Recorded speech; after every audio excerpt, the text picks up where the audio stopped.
Hello, Flames, and welcome to another edition of Forever Aflame podcast. I'm your host, Carman Lastoria, and pleased to be joined on the couch today by Micah Voraritskul.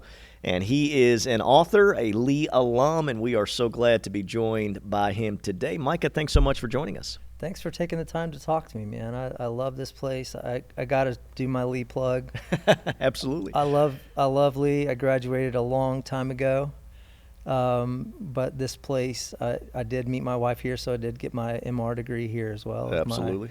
As my BA in English and Spanish education. And I have some of the best years of my life owed to this place, and the quality and direction of my life were drastically changed in my 4 years here, so I love this place.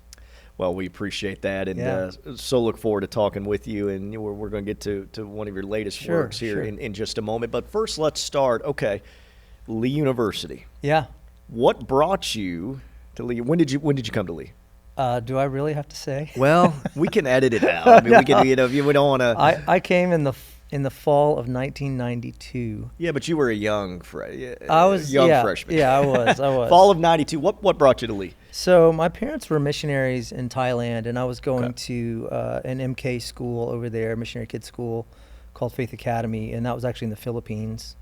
And so I flew back on breaks during my high school career to see my parents, but it was a boarding school. And I had a couple of friends that came here. My brother came here, and we just, I wanted, Lee was my fifth choice, but it ended up being the right choice. Yeah. I wanted to go to University of Texas at Austin, but they were going to charge me out-of-state tuition, even though I hadn't lived anywhere else except for Texas. Biola, I got in, but it was too expensive. Taylor, too expensive, got in. Wheaton, too expensive, didn't get in. That's a tough school to get into. So Lee was on the docket. My brother was there. I had some friends there, and I just thought, you know what? I don't know anything about this place, but it seems like that's all the other doors closed, and that's the door that's still open, so let's go for it. And actually, Carmen, I had a really hard time my first semester of my freshman year here. I thought to myself, I was a walk-on the soccer team, didn't get any playing time. I was, I kept the bench from flying up into the stratosphere. I like to tell people that was my job on the soccer team. But I was about to transfer in my freshman year after my first semester to Covenant College up on Lookout Mountain. Yeah. And this is more than you asked. How did I get to Lee? This is like going. No, it's all part of it, though, right? So I sat in a chapel service, and whenever Dr. Khan spoke, I never wanted to miss when he spoke. So I always made it a point to kind of be sure I was at enough commensurate Tuesday and Thursday chapels. But on Sunday nights, he spoke almost every Sunday night that he was in town for my entire career while I was at Lee. So I always made Sunday night chapel. And one Sunday night, about a week before I was signing the papers for the transfer to Covenant College, Dr. Khan preached, one of his kind of mantra sermons, which is wherever you are, be there. Yeah. And he said, God called you to a school, and there's lots of places God could have called you in the world that are not schools, but he called you to a school, so he expects you to be a good student. He called you to this school from a list of lots of other schools you could have said yes to. And he knows you, he sees where you are, and he's got a plan and purpose for you. So you're here right now, be here. And that changed my mind. I decided I'm going to give this another year, and I'm going to stick it out for the rest of this semester, and I'm going to come back for my sophomore year. And that was the year I met my wife. So, all because of that sermon that kept, it's amazing. And I'm sure, you and him are close, so I'm sure you've probably mentioned that to him before. But, sometimes as preachers, we preach sermons, we speak to crowds, and you don't all the time know just how impactful your words can be to someone, to encourage someone, or a phrase that, may or may not have been a passing phrase, even though, that was a phrase that he uses. But, for him, that's a Sunday night. That's checking the box. I'm speaking in chapel, and it ended up being a pretty life-changing move for you. It was a defining moment. That's so true about all people who preach and teach and do devotionals or Bible studies, even just conversations. Yeah. that you have with people, and you never really know what the Holy Spirit is doing in that person. And they might even be hearing something different from the Holy Spirit than what you're saying. they're hearing it because of what you're saying. They're hearing it because of the presence, so I think a lot of preachers will say stuff in sermons, and the Spirit starts speaking to people's hearts, and it might not even be relevant to the points of the sermon. It's just, wow, God has opened up my heart, and now I'm having this kind of internal dialogue with the Spirit. So I think that was happening. Lee University, we say it often, but it's the people at Lee that make it such a special place, right? I mean, it's a beautiful campus, and certainly you were at Lee kind of in the beginning of when things really began to explode under Dr. Kahn's presidency. The building years. Yeah, yes. And so, what an exciting time to be on Lee's campus. But it's really the people that make the Lee experience what it is. So, Micah, in your experience, who are some of those people that just made, you referenced Dr. Kahn, of course, but just made a profound impact on your life as a student that really completed that Lee experience and made it what it was? Wow, that is a really fat question. That there's a lot there. I think about, obviously, my wife, met her. She's, when I saw, it was kind of one of those weird love at first sight things. Yeah. I kind of saw her and I said, wow, I'm in love, and I don't even know this girl. And so we, we've been married for, this is our 30th year of marriage. Wow. Isn't that crazy? That's a big, a big anniversary. I like to tell people, we've been married for 30 years. A lot of people stay married for 30 years, but I like to say we've been happily married for 30 years, which is a little distinction. That's a distinct caveat, yes. We both love each other, and we like each other, so. That helps. It does. But I had a group of friends that were really cool. I was in one of the clubs. I played soccer. I was in one of the clubs, and I really appreciated my time in that club. But it wasn't because of the club itself. It was because of the relationships that I had in there. So guys like Aloha Adams and Matt Mondi and Jeff Laughlin. These are people that are still my friends to this day. Brian Kahn is one of my closest friends in the world. Brian Kahn's the guy that I call when I'm in trouble and I can't figure something else out. So, so all those folks, and then Anna Hirschman and Joni. Now she's Garrison. She was Martin at the time. Just a ton of friends that I was super close with. And my brother Berton was here too, so that was really cool. He was a year ahead of me, and he was in another club, but we played soccer together, and that was good. But then I think about all my professors, man. Yeah. I got taught by some of the legends in education. Not only Dr. Murray, who's still here and active, but her father, Jim Bilbo, Donna Summerlin, Janet Rahamet. We had some incredible. Cliff Schimmel's, for crying out loud. Yeah. I was one of Dr. Schimmel's students. I still have a cassette tape where he used to give his notes on your papers back on cassette tape. Yeah.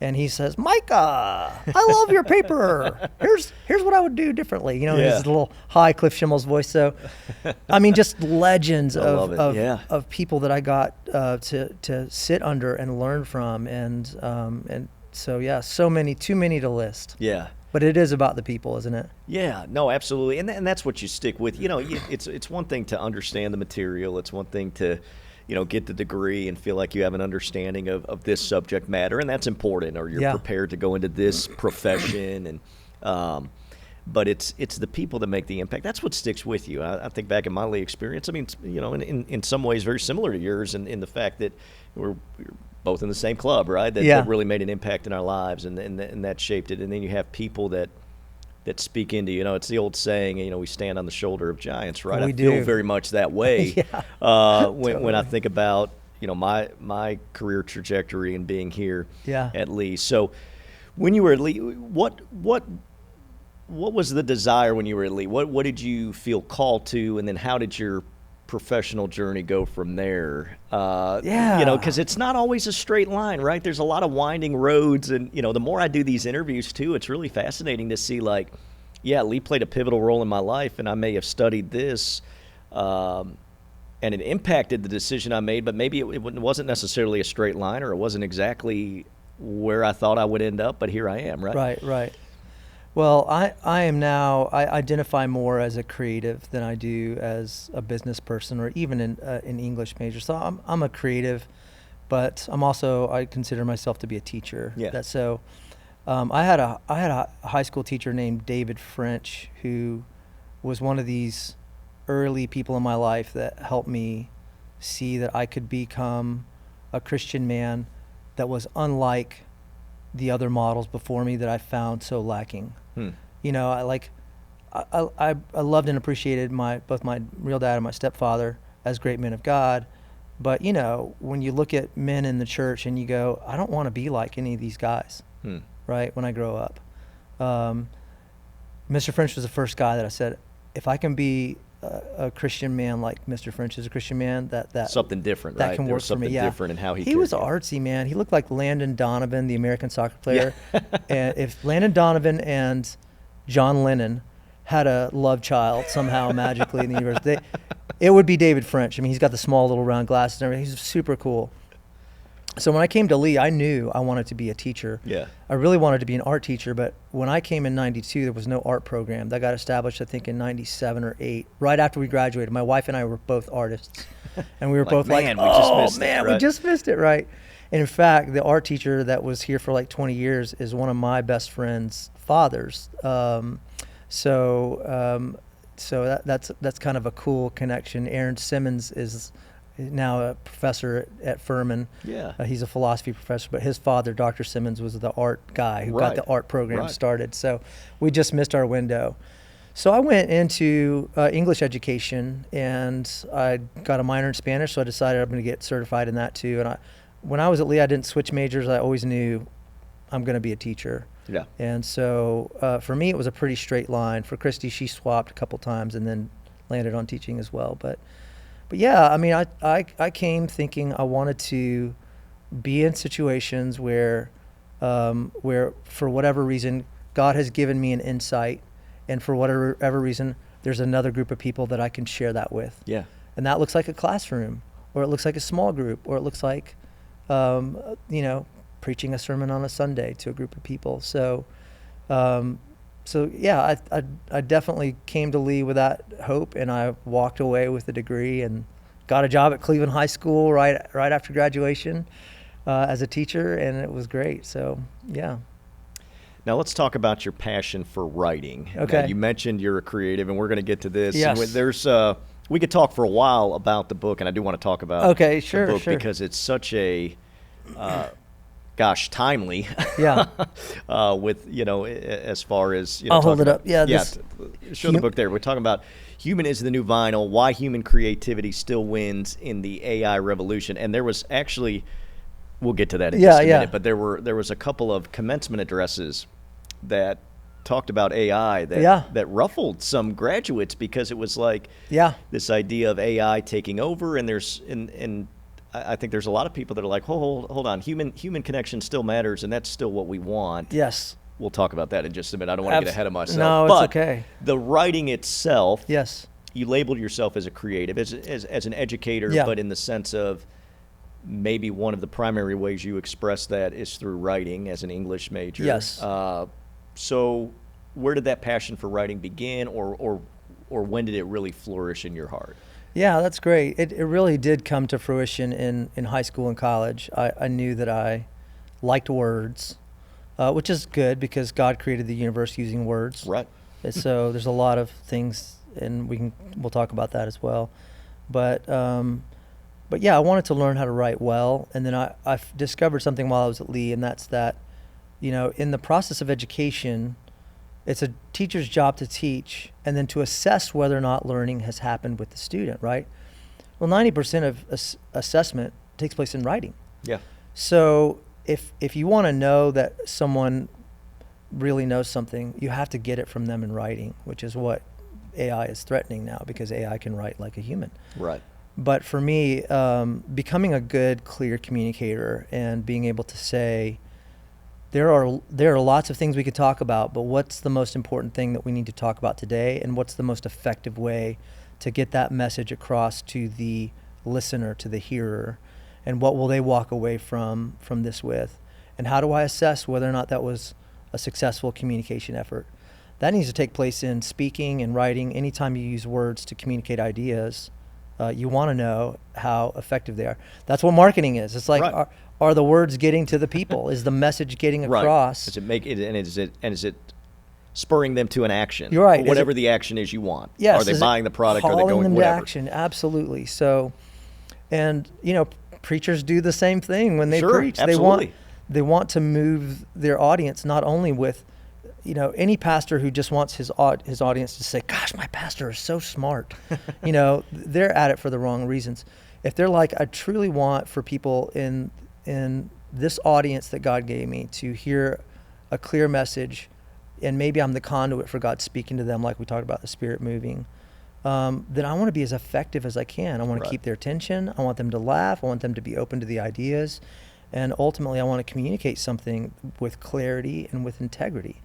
And so that was the voice I found at Lee, was the ability to do that. And it was through some of these great professors that I mentioned that they kind of helped me hone that ability to communicate and to write. Well, let's talk about Human is the New Vinyl. Sure, Your I book. love that. It's a wonderful book, and it's a timely book. And I mentioned this, and when this episode is posted, we're not too far removed from graduation season. Right. And that there was a commencement address. I believe, I want to say Texas Tech, maybe. There were actually several that got that same reaction. That same reaction, but there was a commencement speaker talking about AI and how AI is going to take over, or kind of making this statement that you better get on board with where this future technology is going. And it brought a really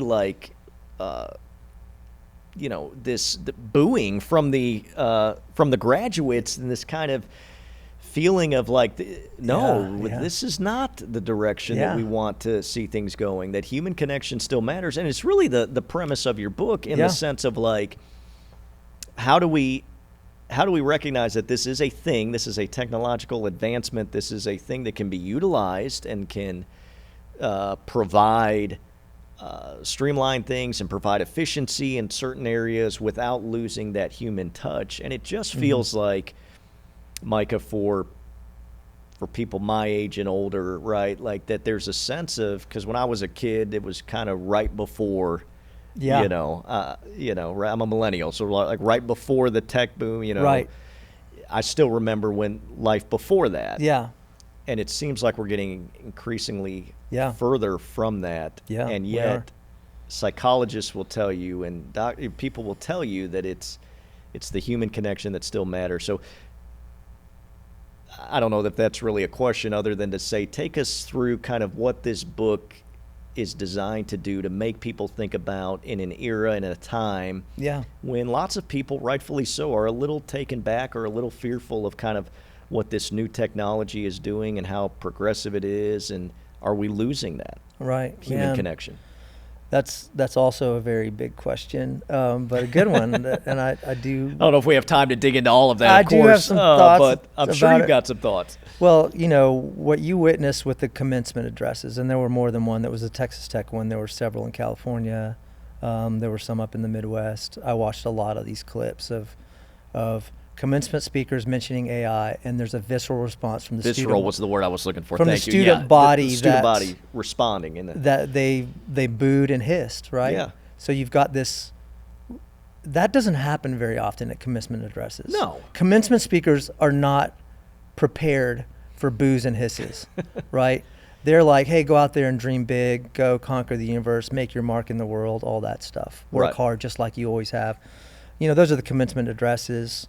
And so this mention of this technology becomes this cultural moment, like, hey, this is a flashpoint. Yeah. And the students feel strongly enough to break all social norms at a commencement address and start going, boo, and I'm watching this and I'm going, this is an important cultural moment when a student body responds that way to an idea. Something's happening. Yeah. There's something important happening. Like that should have made everybody in America sit up and go, what is going on here? So what we're seeing is a cultural response to a technology that has an uncertain hold on our future. The hold is certain. It's got a hold. Yeah. It's not going anywhere. It's not getting smaller, and it's not going to be less important in our lives. But people there's a lot of uncertainty about where it's headed, right? And it's not even this is going to become Terminator and take over the world and end humanity kind of fear. It's this is really actually starting to negatively impact human life. And it's supposed to be positive. It's supposed to be like all other technological things. But now we're taking a look at all of the technology that we've been living with since you mentioned this technological boom.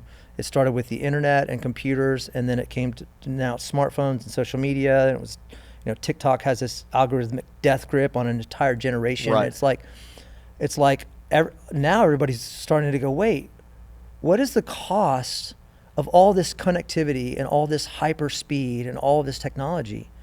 Are we losing the ability to just sit with people? Yeah.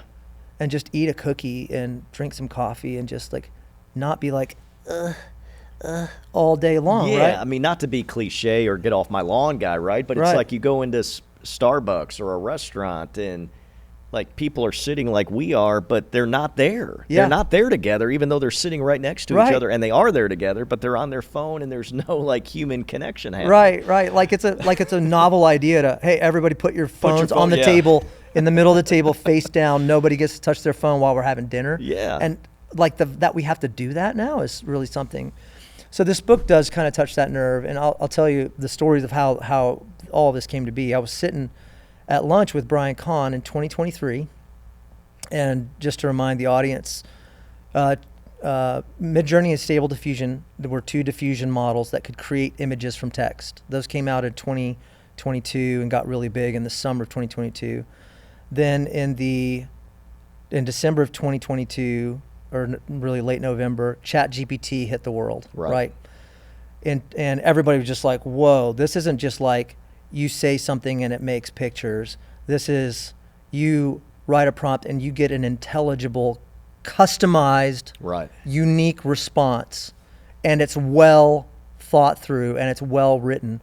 People weren't as amazed that it could write. They were amazed that it could write so well. It could write like a PhD student, Even in the early days, it was just mind-boggling that this machine was so usable and so easy. Just chat with it, right? ChatGPT. Yeah. So anyway, in 2023, I was sitting at lunch with Brian Kahn. There used to be a little restaurant in the Cleveland Public Library, and we would have lunch there from time to time. And we were just talking about all this stuff that happened. All this stuff happened in the spring of 2023.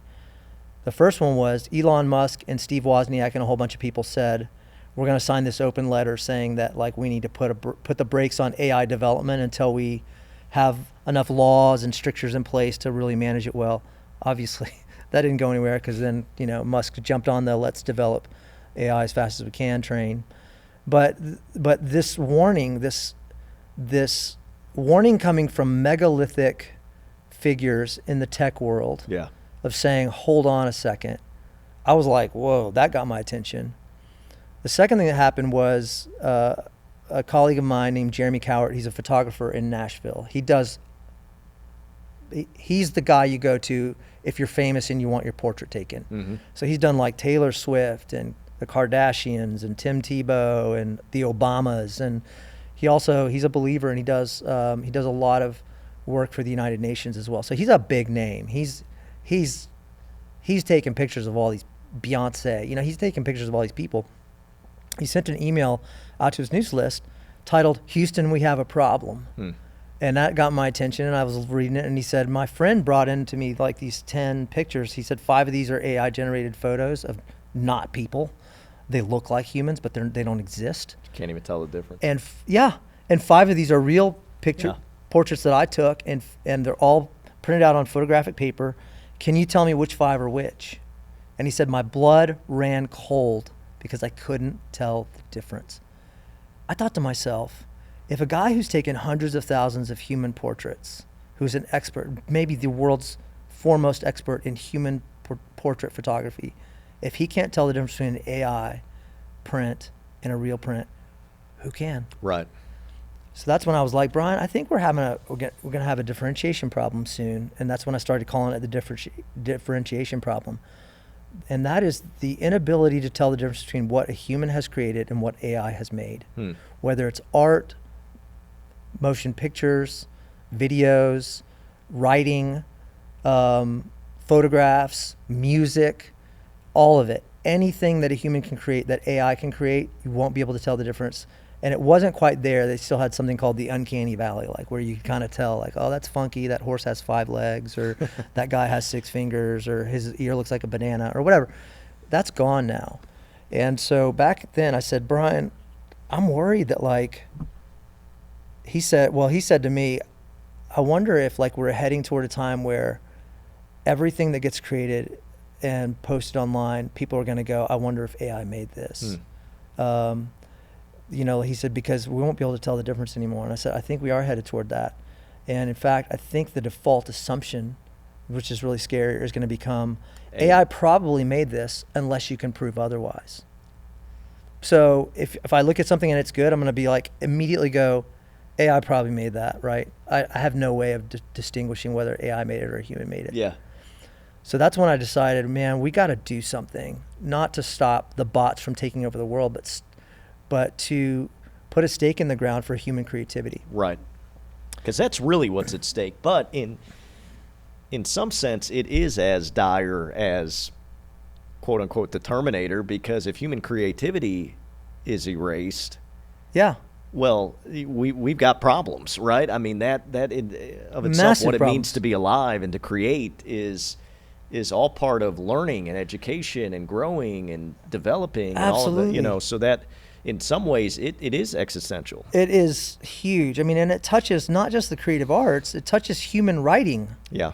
So, if I was like thinking, what if billion, I'm less worried that the teacher can't tell if a student wrote this paper and cheated or if AI wrote it, and more like I'm worried about what happens if across all the countries that have this kind of technology, if literally billions of students for 20 or 30 years lack the ability to think critically. That's a problem.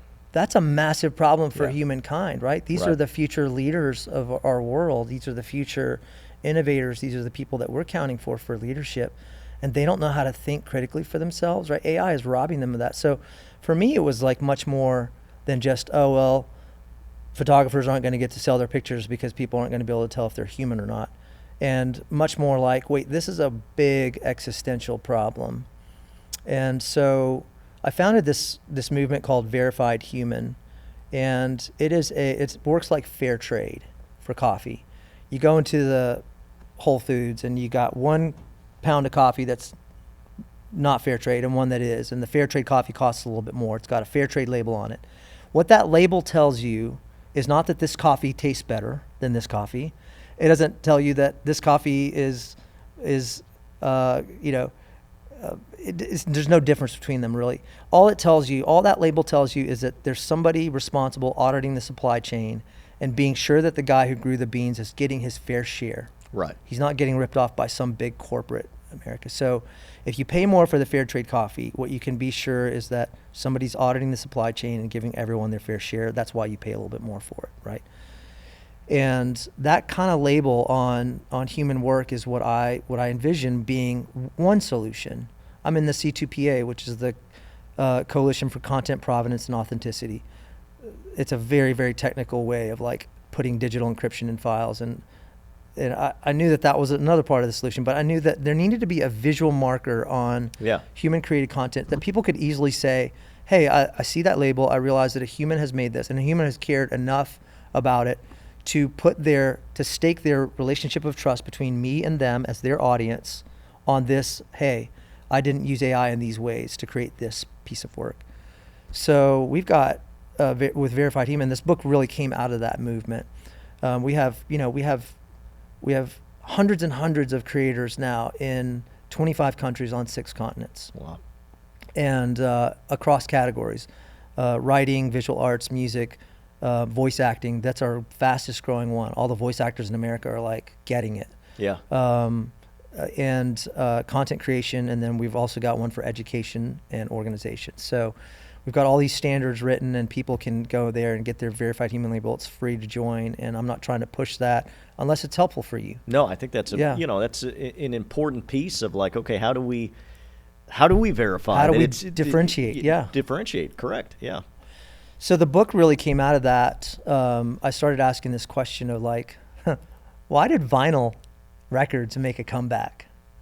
In 1982, vinyl records sold almost 1 billion units worldwide. Wow. I mean, 78 million copies of Michael Jackson's Thriller sold in 1 year. That's unbelievable. And back then it was like people were buying the entire album. This was like a big investment, right? So then vinyl records had this massive decline as soon as CDs came out. Right.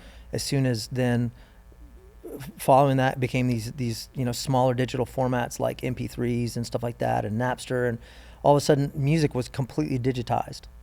And then you could fit 1,000 songs, like Steve Jobs said, in your pocket on an iPod.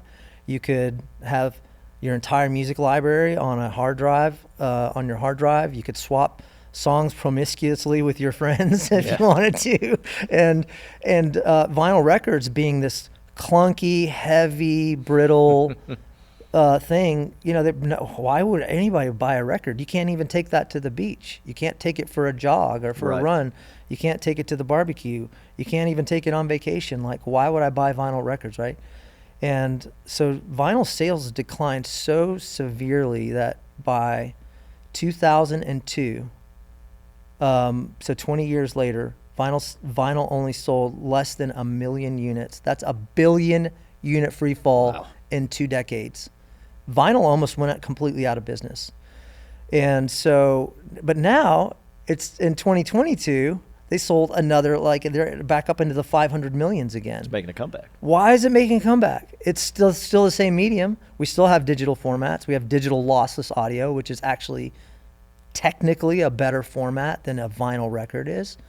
I mean, it's digital, it's not analog, but why are people wanting to buy records again and play them? Why is there record store day and all that stuff? Yeah. And it's because people want what's authentic. Yeah. It's the same reason that needlecraft is coming back again, and people are knitting stuff. I see 20-year-old kids knitting stuff. I'm like, it used to be just grandmothers knitting stuff. Now I'm like, I'm so pumped. Why are people waiting in line for 8 hours in New York City? For 2 hours in New York City to pay $8 to sit in a photo booth with their friend? Yeah. They have all these photo booths now all over New York City, and people are like lines around the block for people to get 4 little black and white pictures of them and their friend in a photo booth. You have a 10 megapixel camera in your pocket. Right. What do you need a little strip for? So it's because of the experience. It's because with a vinyl record, you have to sit there. You have to stay with it. You have to flip it over after 22 minutes and put the needle down, and you hear the crackle, the dust and scratches. You look at the liner notes. You get the whole experience. Is completely different from, something where you're connected at the ear level but nothing else. Yeah. So that's really the spirit behind the book, is that human connection is like that, right? In this age where everything is fast and cheap, let's just slow down and let's treat human creativity the same way that we have responded to vinyl. And I'm hoping that human creativity will make a comeback. And I think those boos, going back to the boos at the commencement ceremonies, are telling us that that's where culture is headed, because we know it's right. Yeah. We know it's the right direction. I think, and I encourage everybody, Human is the New Vinyl. Make sure to get the book right there. Let's throw it up there, Micah. There it is. Woo! Where can they get the book? They can get it on Amazon, is probably the easiest way to get it. Yeah. They can also get an audiobook version there, or they can download it on Spotify as well. I recorded the audiobook myself. That was insanely hard.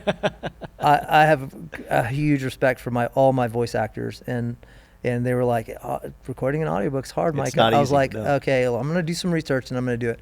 So I created this little sound studio in my closet, and I bought a microphone and a nice large condenser microphone, sat there. It took me 80 hours. It took me 30 hours to just do the recording, to read the book, you know, and record it on Audacity. Then it took me 50 hours in Audacity to get the files like all normalized and right, and, you know, to clip out all the places where I messed up. So anyway, but they can get the audiobook, and I think they'll find it's a fun read. It's there's a lot of stories in there. Yeah. The story about Brian and me, you know, is in there, and lots of cool stuff. So. Well, Micah, thank you so much. It is a great book, and I think it speaks to the fact that people are longing for authenticity. Yeah, absolutely. Something real, like we Absolutely. had right here, this real I love human it. conversation. I enjoyed it very much. I'm so happy that we had this conversation, and thank you so much for having me, Carman. I really appreciate it. Absolutely. That's Micah Voraritskul. He is a Lee alum. He is an author. Make sure to grab his book, Human is the New Vinyl, and make sure to go out and have a cup of coffee with somebody. Put the phone away and talk to him. How about Absolutely. That's the greatest thing you said. Perfect. that? All right. Please join us for another edition coming up soon of the Forever Aflame podcast. You can watch it on YouTube or wherever you get your podcasts, and we appreciate you watching. Go Flames.